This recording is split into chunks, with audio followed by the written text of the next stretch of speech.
Hello, everybody. Alan Slaughterzinski, 321 sportscast. And tonight is Viera Hawk Night. And in the world of television, sometimes you do things a little bit backwards, and we've done that here tonight.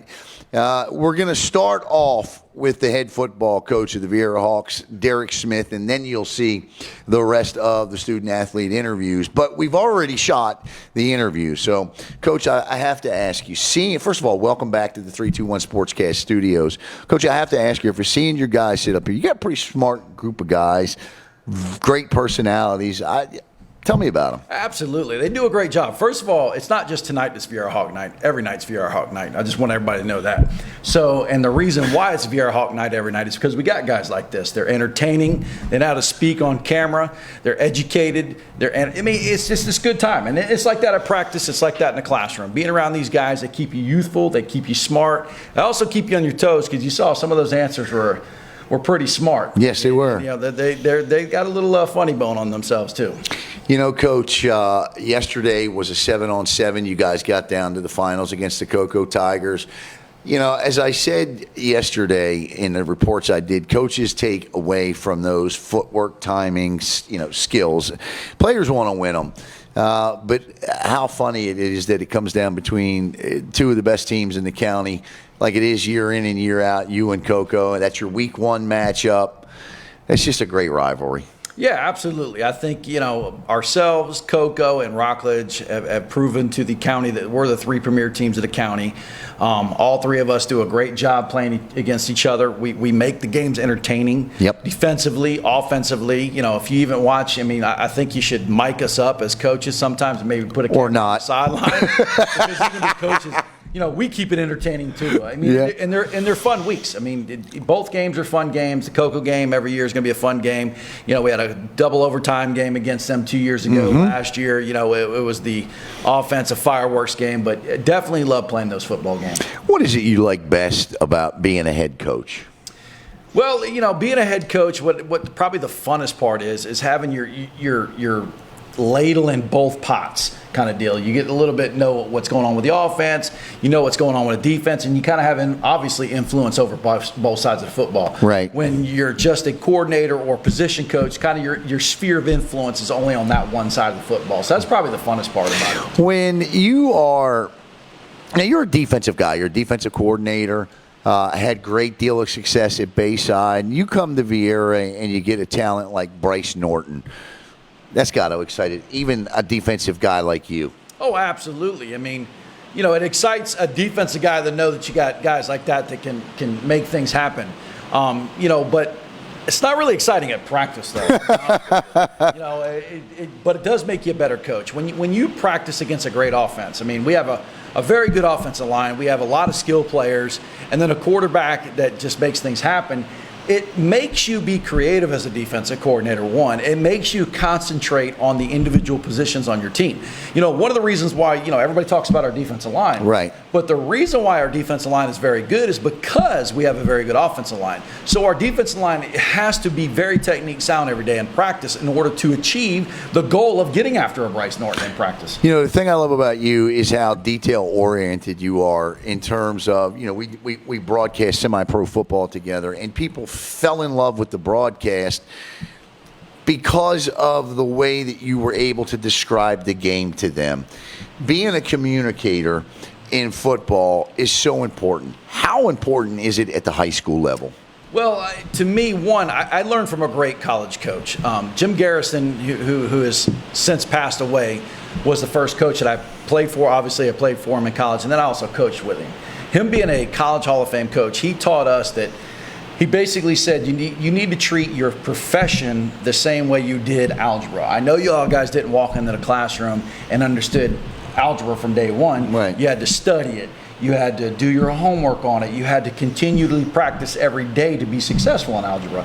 And he was that way as a coach and made us become that way as coaches. I remember, he would hand us books about once every couple of weeks and say, read this book. Tell me what you think of this book. And there'd be books about the wing tee, books about the Viera option, books, and continuing to educate yourself made you become a detail-oriented coach. And then to be able to communicate that to a high school student, to me, is equally as important. As a coach, the more educated your players are, and I think of it this way, educate them as if they were going to be coaches themselves. If they can understand the game the way a coach understands the game, it's going to make them that much more effective. I mean, that's one of the things we keep, talking to about Bryce, is once Bryce picks that game up as clearly and as crisply and as fast as Mike DeGore and myself can pick it up, imagine the numbers and the damage he can do that next year. Dan Burke recently stepped aside after 23 years, a guy that has, when you look at his coaching tree, certainly the guy that, you took over for at Viera and Kevin Mays and so many more, Mike DeGore. Talk a little bit about what Dan Burke has meant to you in your career. Yeah, Dan Burke is the reason why ultimately I have a career. Myself and Mike DeGore were talking the other day that how much he means to us is we're going to probably invite him out here in the next couple weeks once DeGore gets back from vacation just to sit down and have lunch. He took a chance on me to be a young defense coordinator at Palm Bay High School. Within a couple years, next thing you know, we're playing in a state championship game. We went to 5 straight Final Fours, won 2 state championships, on that staff. He taught us a dimension of football of intensity. He taught us a dimension of football to where you practice till it's perfect. And he also had this kind of aura about just being intense. I mean, the amount of time we spent watching film, the ability to watch film just doesn't happen. It goes back to that practice thing. He has them all, doesn't he? Absolutely. You right now, if you go, hey, Dan, what about the 1997 team where you played Lake City, Columbia? He's going to get the tape out. It's not even going to be film. He's going to get the old VCR tape out, and he'll tell you exactly on whatever Geiger counter on 3665, that's when we got trapped, and that's how we lost the game against Lake City. I mean, that's what kind of guy it was coach he was when it came to watching film, and he made us do the same thing. We became those same people as coaches also. To us in the media, Coach Burke was distant at times and very just matter of fact and to the point. No problem. He's a great guy. All the respect in the world from him. What's he like to work for? Dan was hard to work for, I'll be honest with you. The one thing about Dan is he took his craft to, as serious as any man's going to get, and perfected his craft and expected you to perfect his craft. When you didn't perfect your craft, he held you accountable for it as a coach. But the one thing I will tell you about Dan is Dan was loyal to you as any person would ever be and had your back 24/7. Right. No ifs, ands, or buts about it. It just was... He just wasn't lovey-dovey. I mean, right. The fact is, you knew he cared about you, but he made you a great coach, and he demanded you to be a great coach, and that included his players. Well, he started off over there at UCF on that original team. He went into the Hall of Fame over there. So, he's an old, gruff offensive lineman that comes from the days when offensive linemen, that's just the way they were. Oh, absolutely. Gruff is an understatement. I mean, he's an old dog. There ain't no doubt. And he'll tell you he's an old dog. He's got a big bark and bite. We're going to get Coach Burke in here. You better believe it. And wouldn't it be nice to have Barbara Kaywood sit down and interview you, Coach Burke, and all of you guys. Barbara, that's for you because we know you're going to come back and do some things here. You look at your football team, and the last 2 years, the stumbling block has been the Panthers. Had a great first half against them this year, and then the wheels came off. Obviously, Plant moves on, but you still have teams like Armwood, Lakeland, Lakeland, right? Absolutely. Juggernauts in this state. What does your football team need to do to get to Daytona? Well, one, we've got to continue to come together as a football team. In what way? In a family way. The one thing that I do know is the state championship teams that I've been around, doesn't matter what sport. I've had a chance to coach state championship soccer programs. I've been around a state championship bowling program and obviously state championship football program. So one thing about teams that make it to the state championship is they're a brotherhood. If we continue to draw closer, and the one thing about brotherhood doesn't mean you have to constantly hug them and love them. That by no means. I mean, there are times when I definitely put both of my hands around my brother's neck, and shake him around like a rag doll because brothers fight. Right. But the one thing about brothers is when they're done fighting, they got each other's back 24/7. So as a team, that's the first thing, is continue to draw closer together as a brotherhood. Second of all, obviously, we got to continue to get bigger. The 7A football is not littered with players that play two ways. It's 22 to 28 players on a football field. You got to a true offense, a true defense. And the offensive defensive lines in 7A football are large. They're huge, to be quite frank with you. Lakeland is 3+ across the front on both sides of football. St. Thomas Aquinas. They rotate 7. Yeah. And again, they're rotating. Right. It's not like they're stuck with just 5 offensive linemen or 4 defensive linemen. So we got to continue to grow there. And the other part is the skill positions got to stay humble. Bryce made a very good comment that talked about accolades can come, but they can also go any day. The one thing about a skill position, if they stay humble and understand that if they give praise to their men in the trenches, defensive backs, linebackers can't win without D linemen in front of them. Skill guys, receivers, quarterbacks, running backs can't get yards without the line in front of them. If they stay humble and I'm not saying go out there and give trophies to the O-line, D-line, because they don't need trophies. Just feed them. Take them to CC's Pizza, let them get fat. Give them a good little hug, and they're good to go. That's always the best way. That's what I do with my offensive line. Feed them a lot, and you'll always stay upright. Defensively, Coach, or not defensively, your kicking game last year, I felt was one of the things that needed some work. Where are we on the kicking game? Well, we're obviously going to get better because you could like really sugarcoat it if you want to. The kicking game last year stunk. Just to be quite frank with you, we were terrible at it. Hard to replace a Trey Shannonville, though. Yeah, that's true. We have a couple young kickers this year, 2 freshmen, Padermo and Jorgen, that got strong legs. Obviously, I put a lot of pressure on them. If you look at the spring game, there was a little pressure on them. Sure was. It was fun to watch, though. Made a couple kicking mistakes, and just like anything, I'm going to be an intense guy. It was fun. Kick, I'll be intense.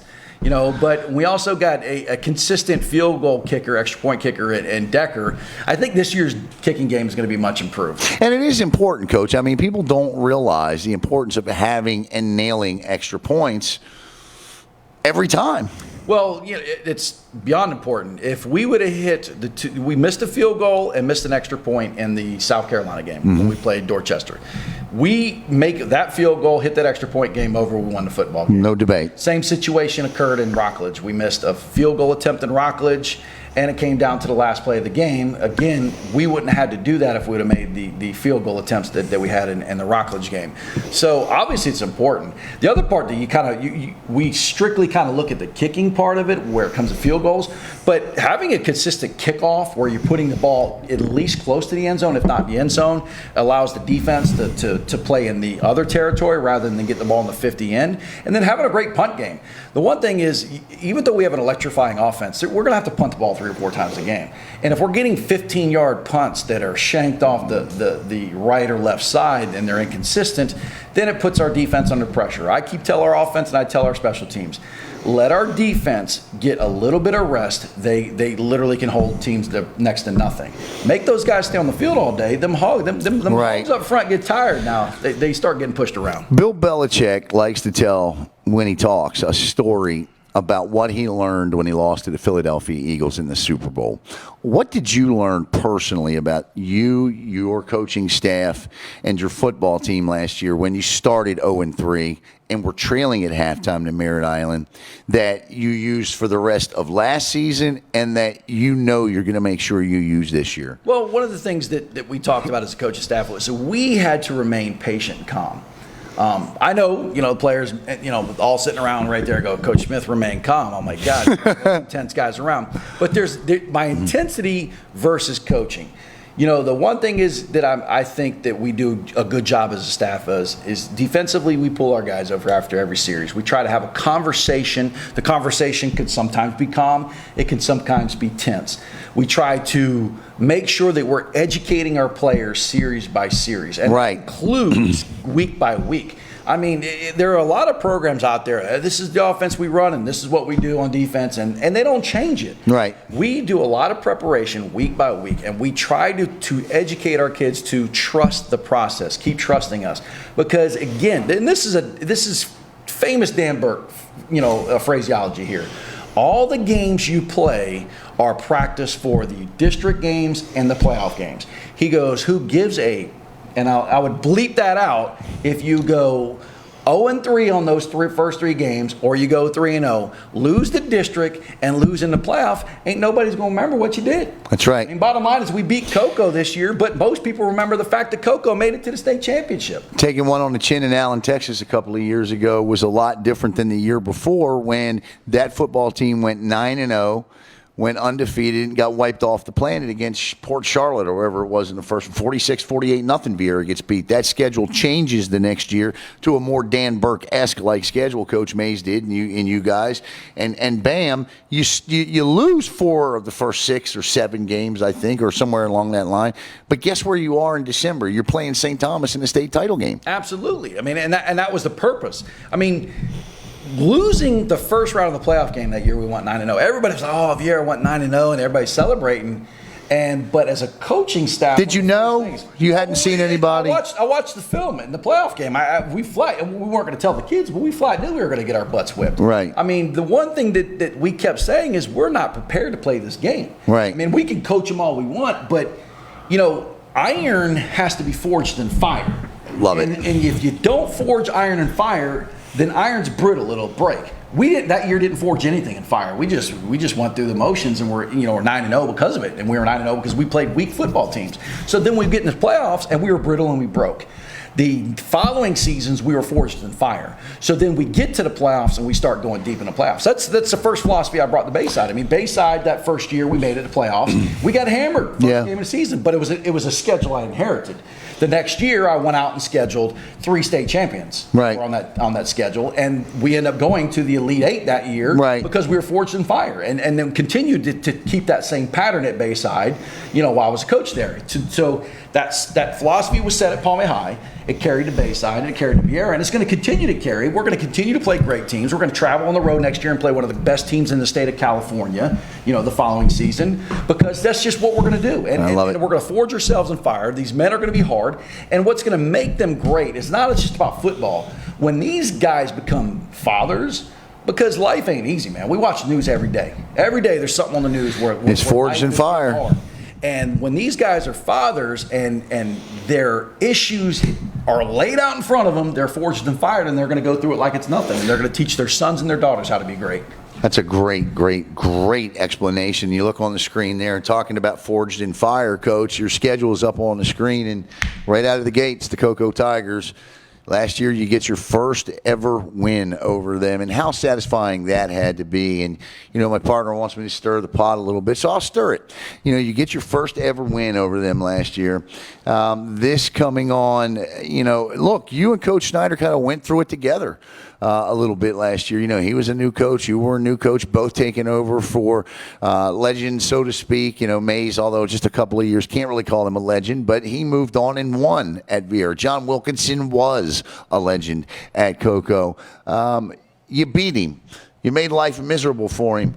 And I know you and Coach Snyder talk, and you guys do a lot of great things for your programs, but how big would it be to get a Week 1 win? Well, obviously, because coming out of the gate, I mean, when that racehorse comes out the gate first, man, he gets to look backwards at everybody now. Right. Have to look at butts, man. Nobody wants to look at butts. I don't want to look at butts because we lost that. I got my finger on the beat button. I want people looking at the back of our jersey because we're in first. Obviously, it's going to be a fun opportunity to come out with a W, and it's not when we come out with a W, it's going to feel good because now it becomes a repetition. Because if not, then everybody's going, "Oh, is it one time?" No, it's not one time. We want repetition. We want to make sure that we're continually beating programs. When I go back and I love looking at it, if you pull the Palm Bay High record up when you go to Max Prep and you look at their record against programs, you start to see 22-1, 32-5, 17-3, and you start to realize that, dang, nobody in the county, nobody in this state of Florida has beaten Palm Bay High consistently. I want that record for Viera to continue to grow to where people could say the same thing about us. Yeah, no question about it. And again, that Week 1 contest will kick off right here on 321 Sportscast. Also on the docket that night, the O'Galley Commodores and the Astronaut War Eagles, a battle of a couple of more playoff teams right here as we get set. We are excited about the upcoming football season. All right, so I played a little word association with your team. Now I'm going to play with you a little bit, but a little bit more serious. This word association, you and I talk about issues that are important to sports in and around Brevard County. Coach, when you see a stat that was put up on I think I saw it the other day on Twitter where Georgia coaches are paid $80,000 a year as the average high school football salary for a guy coaching football in Georgia, and we're in Louisiana, and it's ridiculous. To me, it's ridiculous what head coaches make or that don't make here in this state. They're unbelievably underpaid. With that said, Coach, can it be fixed? How do we keep our coaches? Well, to answer your question, it's not going to get fixed. Coaches in Florida, we coach for the love of the game and the love of our athletes. That's to be quite frank. But you still got to eat. Yeah, you do, no doubt. I mean, I'm able to put foot on the table, without a doubt. Am I making a luxury paycheck to do what I do? Absolutely not. When you see that, high school coaches in Georgia are making $80,000 and in Brevard County we make half that, yeah, then obviously it's slightly insultive. But what makes it fun is the fact that I wake up every day and I'm around a football team that has fun. I'm around a football team that works hard. I'm around a football team that doesn't get referrals. They work hard in a classroom, so I'm not getting consistent phone calls from teachers, because that's a headache if you have to deal with that. We have a booster club that loves one of the best. Absolutely loves these guys. I mean, it doesn't matter what we need. They're going to find a way to get it for these guys. Right. And they put the guys first. So when you have, all the puzzle pieces that fit in like that, it makes it a little bit easier to swallow the pill when it comes to money. But it's not going to get fixed, I'll be honest with you, unless the Florida Department of Education comes out and says, and a good issue is just looking at the issue with teacher raises this year. Right. Notice that, an article just came out in the paper that magistrates said that we should get a certain raise. Mullen came back and said, well, he's not going to agree to that. So there's an impasse there. So right. Can we fix that impasse as teachers? No.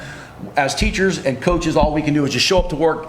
And we can't expect our athletes to bust their humps and do everything they can to be the best if we're not going to do the same thing also. Yeah, I guess, that's a great point. They are doing it for the love of the game. So you guys are as well, obviously, here in Brevard County and beyond in the great state of Florida, because we are truly best. Well, Coach, I will ask you to look in that camera and to tell everybody out there what they can expect to see from Hawk football once we hit that first game. What you expect to see out of Hawk football this year is a continued greatness out of student athletes, but ultimately getting to deep rounds in the playoffs. Coming up next here on Viera Hawk Night on 321 Sportscast, it's Jackson Hatfield and I sit down as we continue with a great evening with the green and gold here on 321 Sportscast. Thank you so much, Coach. All righty.